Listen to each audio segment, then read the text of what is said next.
হবে নেতা হয়ে জনবলে ঘাড় ফুলিয়ে, যাত্রাবাড়ি গরম দেখে যদি থাকো ঘরে শুয়ে। এমন নেতা আছে না নাই? লাগাই দিয়ে তাগাই থাকে যাও আসিফ। আর আমরাও স্লোগান দিলাম আমার নেতা যেখানে আমরাই আছি সেখানে। নেতা তুমি এগিয়ে চলো আমরাই আছি তোমার সাথে। নেতা এখন বর্ডার পার হয়ে গেছে, আমরা কোনে কথা কয় না। নেতা তো নেতার মতো করে চলে গেল আমার মানিক। আহারে মানিক বিচারপতি কত ভালোবাসি, সেও বর্ডারে গেল তো গেল, আবার বিসিটাও হারাই ফেলাই। ঠিক না বেঠে? আমরা তাদের পক্ষে স্লোগান দিলাম আর আমাদের বিপদে ফেলাইছি হাঁটা দিয়েছে, তাহলে ওদের পক্ষে কি যাওয়া যাবে? নেতা তো সে যে বিপদের সময় বুকটা টান করে দাঁড়াবে, বলবে আমার কর্মী আমি যতক্ষণ আছি ততক্ষণ আমার কর্মীর গায়ে হাত দিতে পারবেন না, আগে আমারে মারেন তারপরে করুন। ঠিক না বেঠিক? এই জাতীয় নেতা যদি না হয়, সে যদি জামাতের নেতাও হয়, এই চেয়ারে যারা বসে তারা চিরকাল এই চেয়ারে বসে থাকতে পারে। মনে করে যে আমরা 41 সাল 51 সাল 71 সালের আগে ছাড়বো না, কিন্তু 31 সালও আসে। ঠিক না বেঠিক? ওগো আমার ভাইরা, আমার চেয়ারে বসার ঘন্টা 1 ঘন্টা কম বেশি, 1 ঘন্টার বেশি সময় থাকা যাবে না। আবার আমার আগে চেয়ারের পাওয়ার দেখাই গিয়েছেন সোয়াইব আশরাফি হুজুর সাহেব। এরপরে আবার পাকিস্তান থেকে এসেছেন আমাদের শ্রদ্ধাভাজন উস্তাদ জনাব কি যেন মুফতি হাবিবুল্লাহ আরমানি সাহেব, করাচি পাকিস্তানের। তারপরে আবার আসবেন হাফিজুর রহমান সিদ্দিকী উস্তাদজি। একের পর এক চেয়ার বদলাতে থাকবে, আর যখন যে চেয়ারে বসবে তখন তার পাওয়ার আছে না নাই? কথা কয় না আছে না নাই? কিন্তু এই পাওয়ার চিরদিনের জন্য নয়, এই পাওয়ার সব সময়ের জন্য নয়, এই পাওয়ারটা আজকের এই বছরের এই সময়টার জন্য। আগামী কালকে আর আমার এই চেয়ারে বসলে কোনো কদর হবে নাকি? কথা কয় না কদর হবে? সুতরাং ক্ষমতার বড়াই করা যাবে, পাওয়ারের বড়াই করা যাবে, যদি সে জামাত ইসলামের হয় করতে পারবে। কথা কয় না?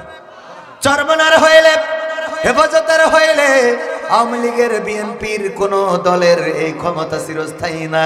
মূলত বলতে চেয়েছি এই দুনিয়াটাই ক্ষণস্থায়ী, এই দুনিয়ার পাওয়ার কোনো পাওয়ারই না। ঠিক না বেঠিক? আমাদের জন্মই হয়েছে মৃত্যুর জন্য। আমাদের জন্ম হয়েছে কিসের জন্য? মৃত্যুর জন্য। মারা যাওয়াই লাগবে, আপনি চান আর না চান, পছন্দ করেন আর না করেন। অনেক কিছু আপনার ঐচ্ছিক, আপনি চাইলে 10টা মেয়ে দেখে একটা বিয়ে করতে পারেন, 100টা দেখেও একটা বিয়ে করতে পারেন, আবার একটা দেখেও একটা বিয়ে করতে পারেন, কিন্তু আপনার মৃত্যু চয়েস করার কোনো সুযোগ নেই। আবার আমরা কিভাবে মারা যাব এটাও আমাদের জানার কোনো সুযোগ নেই। কত মানুষ পানিতে ডুবে মারা যায়, আমাদের মনে হয় আহারে কত কষ্ট পেয়ে মারা গেছে। যে আহারে বলতেছি এই মানুষটাও দেখা যায় সেও পানিতে ডুবে মারা গেছে। আমার মৃত্যুটা, যে মৃত্যুটা অপছন্দের, দেখা যায় আমার জন্য সেই মৃত্যুটাই আল্লাহ নির্ধারণ করে রেখেছে। ঘটে না? ঘটে না? আত্মহত্যা আমরা ওয়াজ করে বেড়াই যে আত্মহত্যা করা যাবে না, জাহান্নামে চলে যাবেন। অনেক হুজুরও দেখেছি আত্মহত্যা করে বসে আছে। সে যেই মৃত্যুটাকে অপছন্দ করেছে সেই মৃত্যুটা তো তার ঘিরে ধরেই, যেভাবে মৃত্যুটা সে চায়নি সেভাবেই তার মৃত্যুটা হয়ে যায়। রাস্তায় এই কুমিল্লা চট্টগ্রাম রোডে, ঢাকা চট্টগ্রাম রোডে কত অ্যাক্সিডেন্ট হয়, প্রায় পেপার পত্রিকা ইউটিউব ফেসবুক নিউজে চলে আসে এখানে অ্যাক্সিডেন্ট হলো, এই কুয়াশার মধ্যে বাইকের যাত্রী 2 জন স্পট ডেথ এবং তাদের পরিচয় পাওয়া যাচ্ছে না। যদি কেউ চিনে থাকেন জানাবেন। এমন মৃত্যু আমাদের হতে পারে না? পারে না? সুতরাং সেই মৃত্যুর প্রস্তুতি নেওয়ার দরকার আছে না নাই?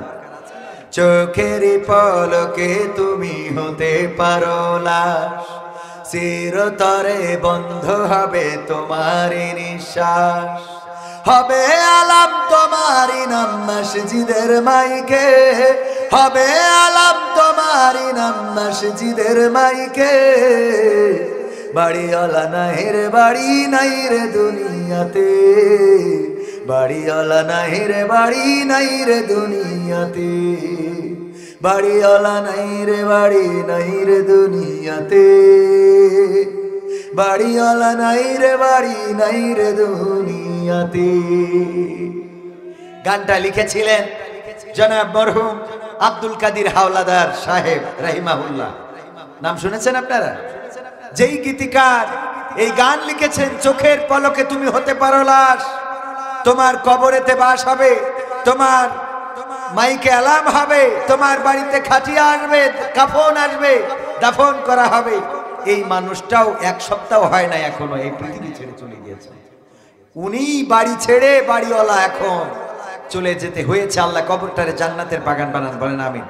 আমরা সচেতন করছি, আগামীকাল আমার কি হবে এটাও আমি জানি না, আপনার কি হবে এটা আপনি জানেন না। সুতরাং আমাদের এই সমাজ, এই দেশ, এই রাষ্ট্র গঠন করার জন্যে অগ্রণী ভূমিকা রাখার দরকার আছে না নাই? এবং সেই ভূমিকা যদি রাখতে হয় তার জন্য এই জাতীয় মাহফিলেরও প্রয়োজন আছে। এখান থেকে আপনারা আলোচনা শুনবেন এবং সেই আলোচনার আলোকে যদি নিজেদের জীবন গঠন করেন, দুনিয়া এবং আখিরাতে কল্যাণ পাওয়া যাবে না যাবে না? আল্লাহ আমাদের উভয় জগতের কল্যাণ দান করুন, বলেন আমিন। মঈনপুর জামে মসজিদ ও যুব সমাজের উদ্যোগে পঞ্চম বার্ষিক ওয়াজ মাহফিলের শ্রদ্ধা ভাজন সভাপতি জনাব মোহাম্মদ ফরহাদ ভুইয়া, সিনিয়র সহকারী সচিব রেলপথ মন্ত্রণালয়। এছাড়া সহসভাপতি আছেন জনাব মোহাম্মদ কামাল হোসেন মেম্বার সাহেব। আলোচনা করেছেন জনাব হযরত মাওলানা রাশিদুল ইসলাম রহমতপুরি, আলোচনা করেছেন হযরত মাওলানা সুয়াইব আহমদ আশরাফি হুজুর, আমার প্রিয় ভাই। এছাড়া আলোচনা করবেন, অপেক্ষমান রয়েছেন মুফতি হাবিবুল্লাহ সাহেব, যিনি করাচি পাকিস্তান থেকে এসেছেন। এবং আজকে আপনারা যার আলোচনা শোনার জন্য খতিবুল উম্মাহ, এই বাংলাদেশে সুর দিয়ে, যার মুখে দাড়ি ছিল না দাড়ি রাখে, যে নামাজি ছিল না নামাজ পড়ে, যে রোজা রাখতো না রোজা রাখে, আমাদের প্রিয় শ্রদ্ধাভাজন উস্তাদজি জনাব হাফিজুর রহমান সিদ্দিকী কুয়াকাটা, উনিও চলে আসবেন যথাসময়ে ইনশাআল্লাহ। প্রধান অতিথি হিসাবে থাকার কথা আলহাজ এটিএম মিজানুর রহমান সাহেব, যিনি সাবেক বুড়িচং উপজেলা চেয়ারম্যান এবং সভাপতি বুড়িচং উপজেলা বিএনপি। আরো গণ্যমান্য ব্যক্তিবর্গের নাম রয়েছেন, সব পড়া সম্ভব হলো না, ক্ষমা চেয়ে নিচ্ছি। আছেন সামনে উপবিষ্ট দিনদার ইমানদার মুসলমান ভাই বাবাজিরা, পর্দার অন্তরালে মা এবং বোনেরা, সবাইকে অন্তরস্থল থেকে আবারও সালাম জানাচ্ছি, আসসালামু আলাইকুম ওয়া রাহমাতুল্লাহি ওয়া বারাকাতুহু। আপনাদের কষ্ট হয়ে গেল? সালাম দেওয়া কি সুন্নাত? কয় ওয়াজ? সারা জীবন খালি ওয়াজ শুনলাম কিন্তু বাড়ি নিয়ে গেলাম, ঠিক না ভাই? ঠিক। ওয়াজ শুনে এই গেটের মধ্যে রেখে তারপরে চলে যায়। সালাম দেওয়া কি সুন্নাত, আর উত্তর দেওয়া ওয়াজিব। সুতরাং সালাম যেহেতু দিয়েছি, সবাই উত্তর দেওয়াটা আপনাদের উপরে গুরুত্বপূর্ণ। কম ছিল না বেশি ছিল? আসসালামু আলাইকুম ওয়া রাহমাতুল্লাহ। এবার তো কত সুন্দর হইল। আমরা শুকরিয়া আদায় করব কার? কেন শুকরিয়া আদায় করব? আল্লাহ যে নিয়ামত দিয়েছেন, না চাইতে কত কি দিলেন। হাত দিলেন, পা দিলেন, চোখ দিলেন, কান দিলেন, কথা বলার শক্তি দিলেন। কবির বিন সামাদের এই অবয়ব, চেহারা সুন্দর, কিন্তু যদি জবানটা না দিতেন তাহলে এই স্টেজে, এই মঞ্চে, এই চেয়ারে আমাকে বসতে দেওয়া হতো। আমি যদি বোবা হতাম, যশোর থেকে এসে যদি আপনারা বলতেন এরে আনছে, ঠিক না ভাই? ঠিক। সুতরাং শুকরিয়া আদায় করবো কার? আলহামদুলিল্লাহ।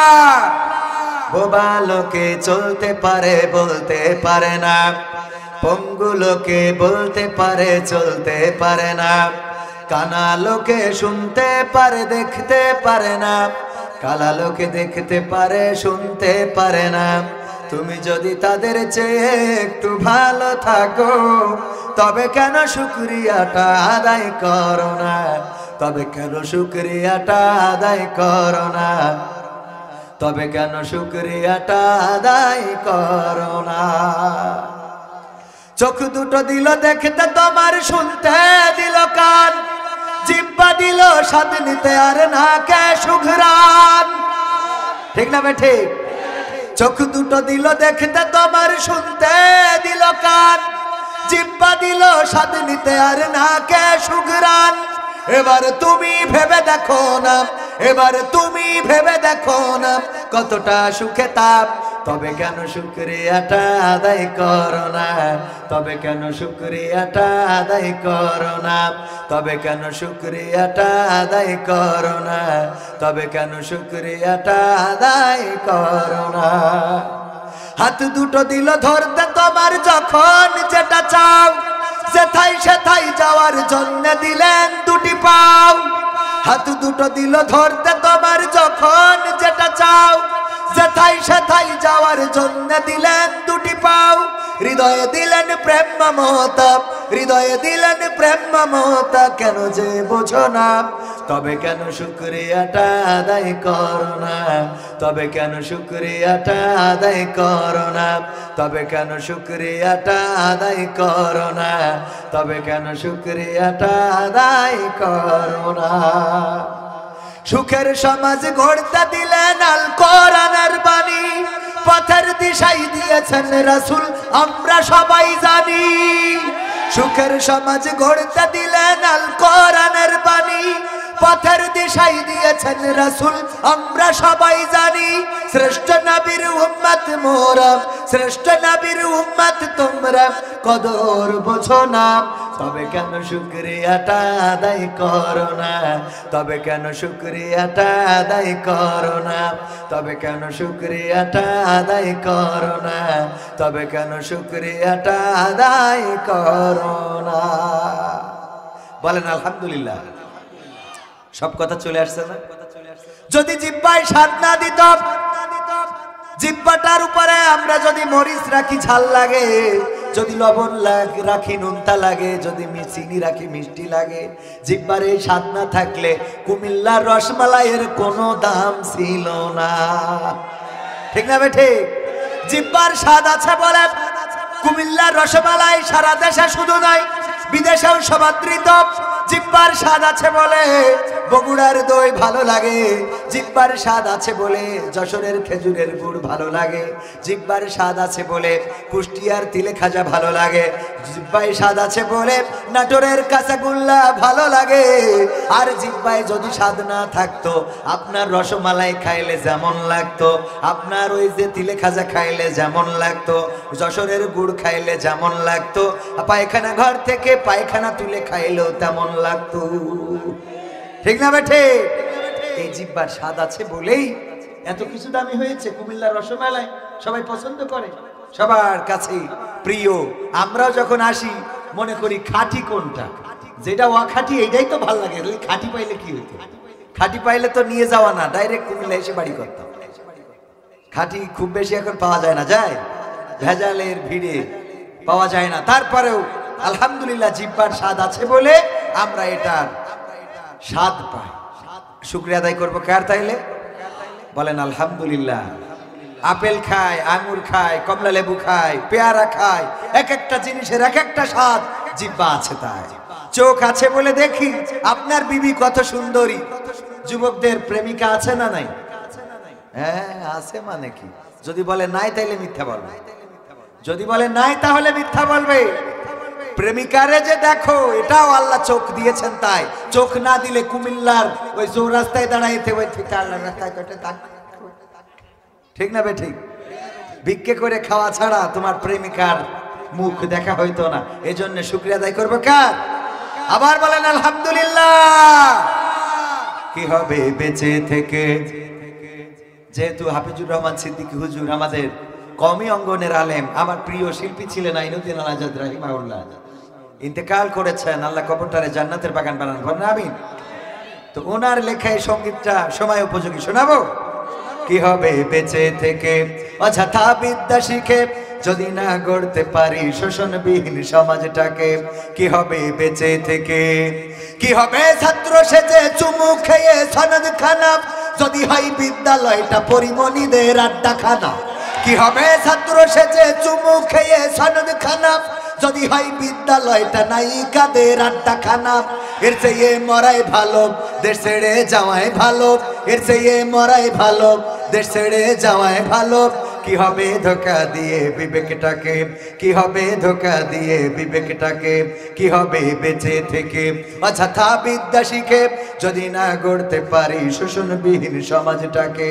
কি হবে বেঁচে থেকে?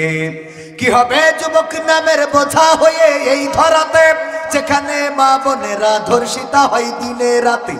কি হবে যুবক নামের বোঝা হয়ে এই ধরাতে, যেখানে মা বোনেরা ধর্ষিতা হয় দিনে রাতে?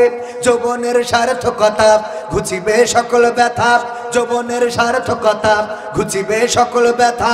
পারো যদি বলি দিতে মানুষ রূপী পশুটাকে, পারো যদি বলি দিতে মানুষ রূপী পশুটাকে, কি হবে বেঁচে থেকে অযথা বিদ্যা শিখে যদি না গড়তে পারি শোষণবিহীন সমাজটাকে, কি হবে বেঁচে থেকে। কি হবে লেখালেখি কলমবাজির ওই মহড়া, সমাজের আসল চিত্র যদি না যাই তুলে ধরা, কি হবে টিভি চ্যানেল সাংবাদিকের এই ক্যামেরা, সমাজের আসল চিত্র যদি না যাই ভিডিও করা। যদি ওই ঘুষের বলে কলমটা উল্টো চলে, যদি ওই হ্যালো কলে ক্যামেরা উল্টো বলে, তবে কি যাবে রোখা দুর্নীতিকে, তবে কি যাবে রোখা দুর্নীতিকে, কি হবে বেঁচে থেকে অযথা বিদ্যা শিখে যদি না গড়তে পারি শোষণবিহীন সমাজটাকে, কি হবে বেঁচে থেকে। কি হবে নামাজি রোজা ইমানদারির বড়াই করে কোরআনের খাদেম যারা তারা যদি থাকে কারাগারে, কি হবে নামাজি রোজা ইমানদারির বড়াই করে কোরআনের কর্মীগুলো থাকে যদি কারাগারে। মসজিদের কোণে বসে জিকির যত করো কইছি আছে না নাই, এখন আবার জিকির তৈরি হয়েছে।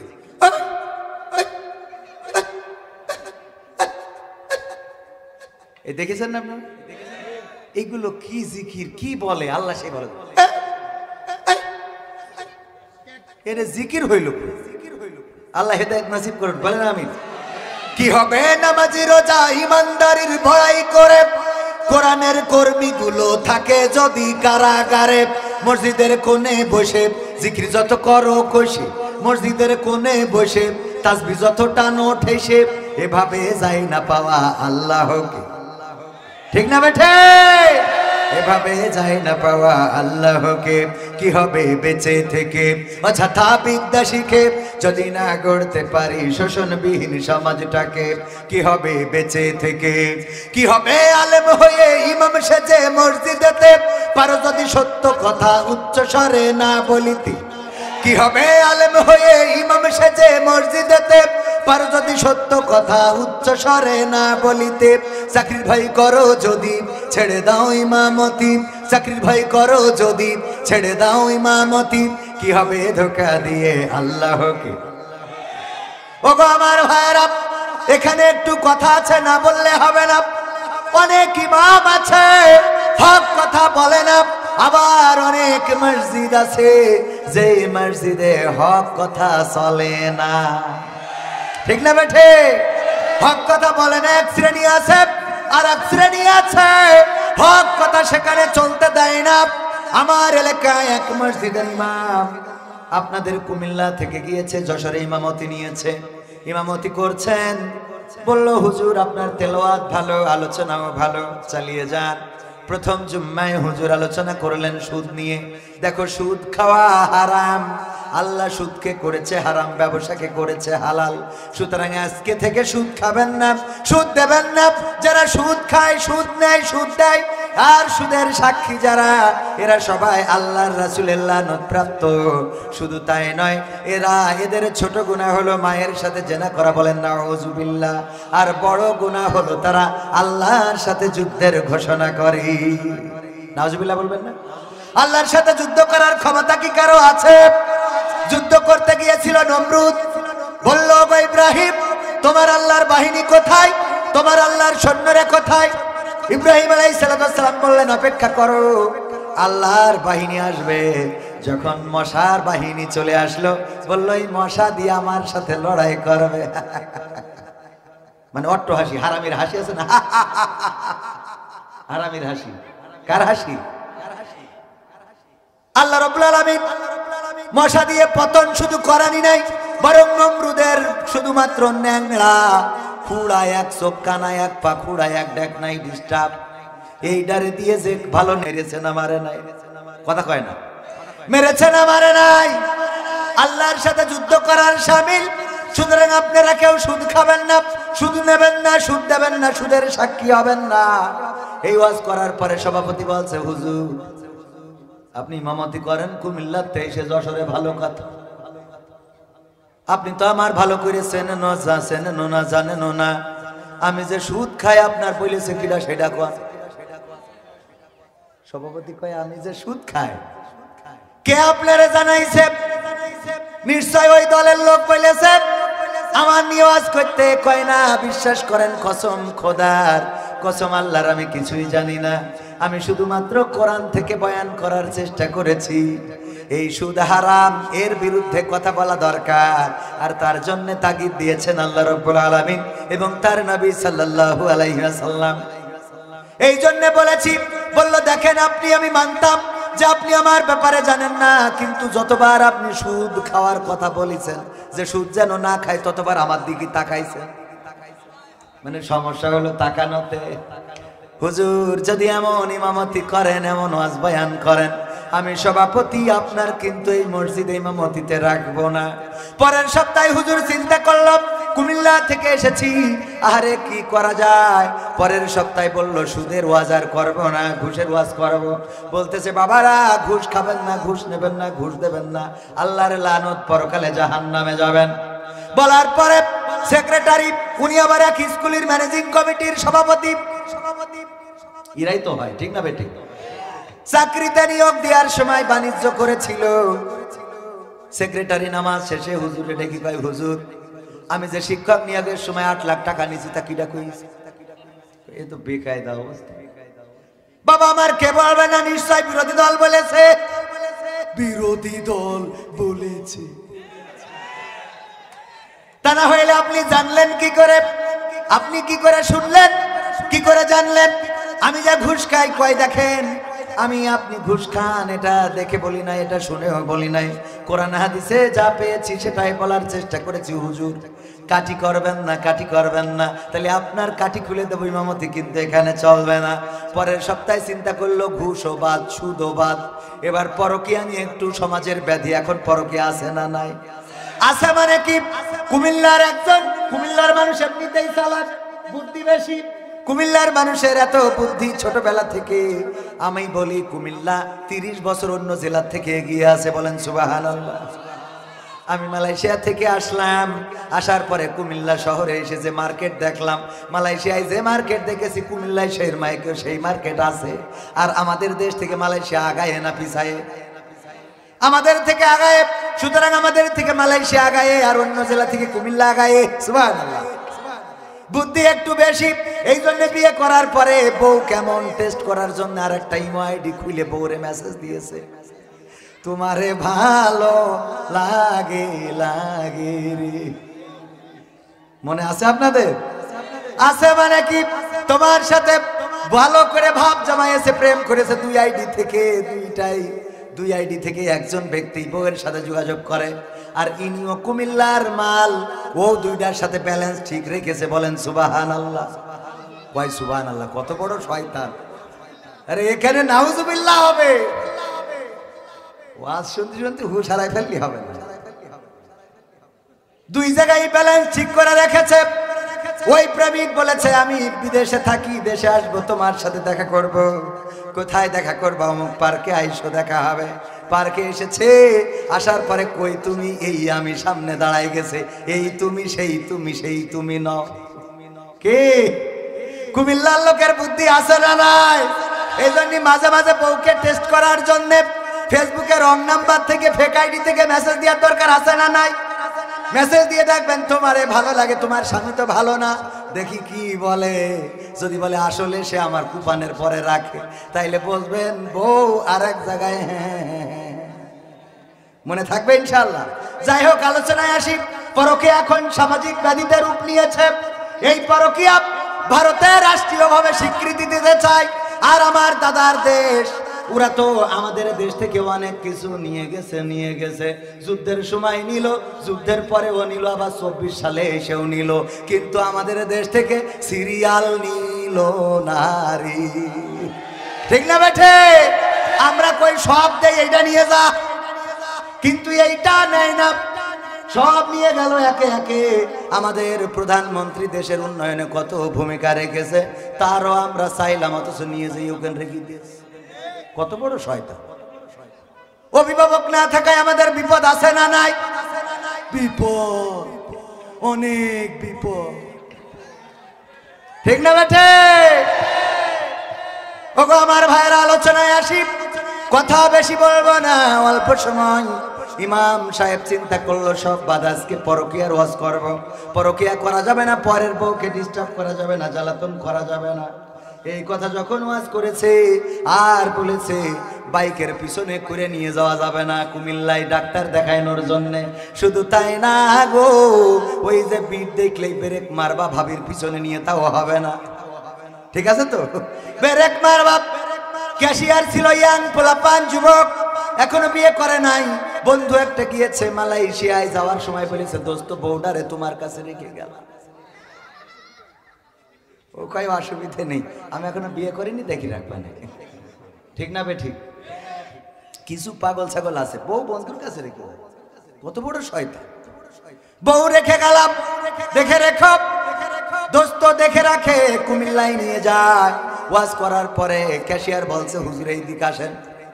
প্রথম সপ্তাহে শুনলাম সভাপতির কাঠি মেরিয়েছেন, দ্বিতীয় সপ্তাহে সেক্রেটারিয়ার, তৃতীয় সপ্তাহে ক্যাশিয়ার আপনি শুরু করেছেন। সে তো বেকায়দা। আপনার কি সমস্যা? ওই দুটো নাই, একটা ঘুষ সুদ খায়, একটা ঘুষ খায়, আপনার সমস্যা কি? আপনি তো এখনো বিয়েই করেন না। বিয়ে করেনি ঠিক আছে। আমার এক দোস্ত মালয়েশিয়ায় গেছে, যাওয়ার সময় বলেছে দোস্ত বউডারে দেখে রাখিস, ওর যখন অসুবিধে হয় তখন আমার কুমিল্লায় নিয়ে যাওয়া লাগে। রাস্তায় বিট বানাইছে সরকার, আমি ব্রেক দিতে, আপনার অসুবিধে তা তো আমি জানি না ভাই। জানেন না? না ওয়াজ করার সময় বারবার আমার দিকে তাকাচ্ছিলেন, জানেন না? এই টাকাই নয় দোষ। হুজুর চিন্তা করছে তো ইমামতি পেকে দাও। ক্যাশিয়ার বলছে টাকা বলে আমার কাছে থাকে। আগামী জুম্মা লাস্ট সপ্তাহে এই মাসে যদি ওয়াজ ভালো না হয় তাহলে ইমামতেও যাবে, টাকাও যাবে, কোনো টাকা দেওয়া হবে না। এখন ইমাম সাহেব চিন্তা করলো এই সপ্তাহে কি করা যায়। এই সপ্তাহে চিন্তা করে একটা ওয়াজ বের করলো। ভাইয়েরা আমার, বাবাজিরা আমার, চোর আল্লাহর দেওয়া অনেক বড় নিয়ামত। আল্লাহর দেওয়া কি কেন নিয়ামত বুঝাই দিলে বুঝবেন। চোর যদি না থাকতো তাইলে এই ব্যাংকগুলো তৈরি হইতো না। কারণ মানুষ টাকা পয়সা যেখানে সেখানে রেখে প্যাকেটে করে রাস্তায় রেখে বাড়ি চলে যায়। চোর আছে বলে ব্যাংক তৈরি হয়েছে, আর এই ব্যাংকে টাকা রাখে, যার কারণে হাজার হাজার নয় লাখো লাখো মানুষ ব্যাংকে চাকরি করে আয় উপার্জন করে সংসার চালায়। ঠিক না বেটি? সংসার চালায়। চোর আছে বলে ব্যাংকে টাকা রাখে। চোর যদি না থাকতো সোনা দানা গয়না গাটির কোনো দাম থাকতো না। চোর যদি না থাকতো ঘরের জানলা দরজা থাকতো না। চোর যদি না থাকতো তালার ফ্যাক্টরি থাকতো না, তালা থাকতো না। এইগুলোর পিছনে ওয়ার্কার আছে না নাই? সব কিছুর পিছনে ওয়ার্কার আছে, মানুষের রুজি হয়। সুতরাং চোর আছে বলে ঘরের দরজা আছে, জানালা আছে, তালা আছে, গেট আছে, ব্যাংক আছে, ব্যালেন্স আছে, সিন্ধুক আছে। চোর থাকার কারণে এত কিছু আছে। আর এর পিছনে মেহনত করে মানুষ, এর পিছনে সময় ব্যয় করে টাকা উপার্জন করে সংসার চালায়। আর এই সংসার চালায় যে রুজি করে এর জন্য সবাই জোরে জোরে বলেন সুবহানাল্লাহ। তাই চোর অনেক বড় নিয়ামত, আল্লাহর দেওয়া নিয়ামত। আর বাংলাদেশে চোরের সংখ্যা তো আলহামদুলিল্লাহ বাড়তেছে। আমার মন বলে সেই দিন বেশি দূরে নয় যেই দিন গোটা বাংলাদেশ চোরময় হয়ে যাবে। আসেন দোয়া করি আল্লাহ প্রতিটা ঘরে ঘরে একটা করে চোর দান করুন, বলে না আমি। আরে বাবা এই ওয়াজ করেছে, এই ওয়াজ করার পরে সভাপতি বলছে হুজুর এইদিকে আসেন, সেক্রেটারি বলছে এইদিকে আসেন হুজুর। আল্লাহ হুজুর এত সুন্দর ওয়াজ জীবনে শুনিনি। কত সুন্দর যে চোরও আল্লাহ দেওয়া নিয়ামত, আমরা কোনোদিন ভেবে দেখিনি। আসলেই তো তাই। চোর না থাকলে ব্যাংক হতো না। ঠিক না বে ঠিক? চোর না থাকলে এগুলো হতো না। সুতরাং চোর আল্লাহর দেওয়া নিয়ামত। হুজুর আগামী দিন ডাকাতি করলে কি ফজিলত এটা বয়ান করবেন। ডাকাতি করলে কি ফজিলত, এরকম আল্লাহর ওলি আছে না নাই? চোরের পক্ষে কথা বললে ইমামতি যাবে না, ডাকাতের পক্ষে কথা বললে ইমামতি যাবে না, ধর্ষকের পক্ষে কথা বললে ইমামতি যাবে না, দুর্নীতিবাজদের পক্ষে কথা বললে ইমামতি যাবে না। কিন্তু কোরআনের হক কথাগুলো যদি বলা হয় তাইলে সেখানে ইমামতি থাকবে। এরকম মসজিদ আছে না নাই? আছে না নাই? এই মসজিদগুলো চেঞ্জ করে কোরআনের হক কথা সামনে তুলে ধরতে হবে। কি হবে আলেম হয়ে ইমাম সেজে মসজিদেতে, পারো যদি সত্য কথা উচ্চ স্বরে না বলিতে। চাকরির ভয় করো যদি ছেড়ে দাও ইমামতি, চাকরির ভয় করো যদি ছেড়ে দাও ইমামতি। কি হবে ধোঁকা দিয়ে আল্লাহকে, কি হবে ধোঁকা দিয়ে আল্লাহকে, কি হবে বেঁচে থেকে অযথা বিদ্যা শিখে যদি না গড়তে পারি শোষণবিহীন সমাজটাকে, কি হবে বেঁচে থেকে।